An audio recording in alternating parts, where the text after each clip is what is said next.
About 1977, I decided to have a look at the Quran. I never met a Muslim. I lived 100 kilometers from the nearest Muslim. See, what interested me was what non-Muslims said about Muhammad. There are books and books written about Muhammad that tell you, one thing we know for sure about this man, he had an outside source of information. One book I've got says the Quran was written by a committee.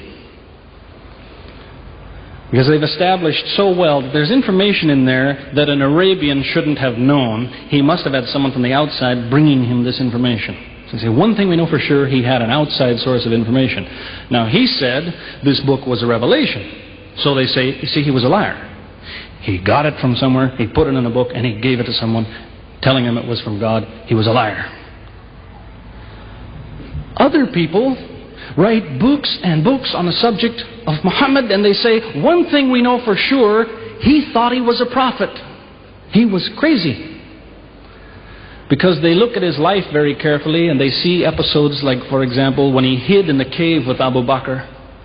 He was running from the whole city who wanted to kill him, and he hid in the cave, and when the Meccans came running up to the cave to kill them, what did he say to his friend? Did he tell him, see if you can find a back way out of the cave? What he told his friend was, relax. He was telling him, I see what you see, but he said, God is with us. God will save us. So people on that basis, they say, you see, he thought he was a prophet. He thought God was with him because he said things like that. He wasn't a liar. They never seem to realize that one man can't be both. So you can't be a liar and a crazy man at the same time. If you think that an angel gives the words of God in your ear, and somebody says, I have a question for you, what does God tell you about this thing? I want to hear an answer tomorrow. If you're a crazy man, if you think an angel whispers in your ear, then you don't sit up that night thinking, what will I tell him tomorrow? What can I find? Who knows the answer? You're crazy. You think the angel will tell you the answer. You don't go and look it up somewhere. You see, you can't be a liar and a crazy man at the same time. You can be one or the other, or neither, but you can't be both. You see, I read 2 non-Muslim biographies of Muhammad. One was by Rodenson, who's an atheist, who hated the man. But many interesting things come up about his life that I had to wonder about. One story that's told is that when he was an older man, he had a son named Abraham. The son died when the child was 2 years old. The same day the boy died, there was an eclipse of the sun. The sky went dark. And the Muslims came running to their prophet and said, look, it's a miracle. Your child died and the sky went dark in sadness. It occurred to me, see, if he was a crazy man, he'd probably believe what they said. He'd probably think, yes, it's a miracle. My child died, the sky is dark. Yes, it's a miracle. If he was a crazy man. If he was a liar, he would have taken advantage of it. He would have said, yes, right, my child died, the sky is dark, you tell everyone, it proves I'm a prophet. It's a miracle. But what did he do? He became angry with the Muslims. He told them that was nonsense. He was angry with them. How dare you say that? He said, the sun and the moon are signs of God, and they don't worry themselves about the birth of a man or the death of a son of Muhammad. Doesn't look very crazy. Doesn't look much like a liar. Now, you have a third alternative, of course, which people tell you all the time. They say, no, he was not a liar. He was not a crazy man. He was deceived by the devil. Deceived by the devil. It's an interesting idea. But whatever you say, you better be ready to back it up. There's a lot of difficulties with that idea. For example, there is a verse in the Quran which tells the reader about a good habit to develop. It tells him, before you read this book, always say, A'udhu billahi minash shaitani rajim, which means, I take refuge in God from Satan the rejected. Is this Satan who wrote this? Who said, before you read my book, ask God to save you from me? Is that Satan who wrote that? As Jesus said, if Satan is divided against himself, then his kingdom will fall. He's fighting against his own interests. So let me finish with a story that illustrates a point. As I said, there's many theories and many explanations around. Many explanations. But an explanation, something somebody tells you, is just so much air coming out of his mouth unless he has proof and unless he offers you something that you can use to falsify it. You see, there's many theories of how do the planets go around the sun and how do the stars burn and all the rest of it. Many theories. Most of them are just so much wind. Scientists pay no attention to them because they don't contain something that could be checked to prove it false. You see, Einstein was considered an intelligent man because when he offered his theory in 1905 and again in 1915, he didn't just offer a theory, he said, here's 3 ways to prove I'm wrong. Now it's worth listening to. He's told me, here's 3 different things you can do. If you can do this, I'm wrong. Here you are. Is there anything like that in Christianity? Has the Christian ever said, you want to prove I'm wrong? All you have to do is this. Has he ever done that? The Quran is filled with that kind of thing. Filled with it. Saying, you want to prove this book is wrong? Do this.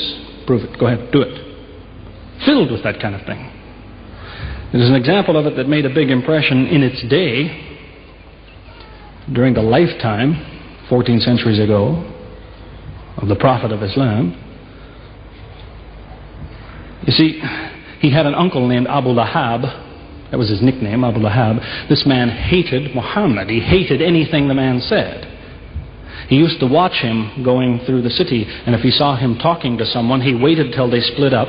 He'd go after the man he spoke to and take him and say, what did Muhammad tell you? Whatever it is, it's a lie. Did he tell you day? It's night. Did he say black? It's white. Exact opposite.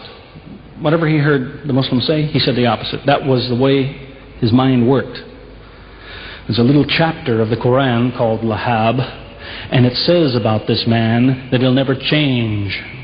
It condemns him to hell, Jahannam. You see, if the man had ever become a Muslim, the Muslims would believe, well, now he's not condemned anymore. You see, for 10 years before Abu Lahab died, that was a part of the Quran. And the Muslims could come to Abu Lahab and say, do you know, it's been revealed to us in our book that you will never be a Muslim. God says you will never be a Muslim. For 10 years they told him that. All he had to do was say, well, your book is wrong. I want to be a Muslim. What do you think of your book now? That's all he had to do. He had 10 years to think about it. And that's the way he was. See, if somebody is your enemy, you don't come to him and say, you want to prove I'm wrong? Here, say this. Come on, say it. If all you have to do is say the words and I'm wrong, you finish me. He never did it. See, this is one of many cases of something that was offered that could have been falsifiable. So it was. As I say, in 1978, after, how long would it be? 15 years of arguing with church authorities, one place or another, I got the idea. I'm going to argue with some other people. I'm going to read the Quran, see how much of it is any good, pick out the true, pick out the false. Thought it'll take a few years, it'll take some serious study and so on. I read through it. About 3 days later, I finished it. I said, this is what I've been saying for 15 years. So I went to find some Muslims.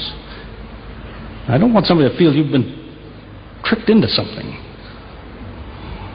I haven't said anything about Christianity that isn't true.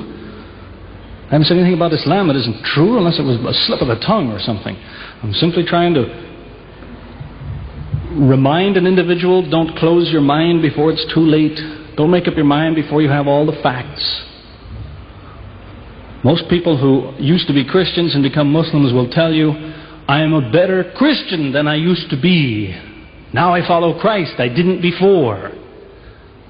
That's what I would tell you. The Bible says Jesus told his disciples, when you greet one another, let your greeting be, peace be with you. He set the example. Peace be with you. Who says that today? Christians? Once in a great while, maybe. Muslims, whether they speak Arabic or not, they say, Salaam alaikum. Peace be with you. Jesus, when he prayed in the Garden of Gethsemane, put his forehead on the ground. Who prays like that? Christians or Muslims? Jesus used to fast for more than a month at a time. Who fasts today? Christians or Muslims? who really is trying to imitate Jesus. Somebody said to me before coming in here, they said, the Muslims make Jesus out, they insult him and so on and so on. How, possibly, do they insult him? They lift him up. Up. They can't tolerate anything bad said about him. They would just as quickly tell you that, they say Muhammad Rasulullah means Muhammad is the messenger of God. They will just as quickly say Isa, Jesus, Isa, Rasulullah, no problem. Just as quickly tell you that because it's true. They occupy the same place. If God himself wants to make distinctions among his prophets, that's his business, not ours. Treat them all with the same amount of respect. May God guide us always closer to the truth.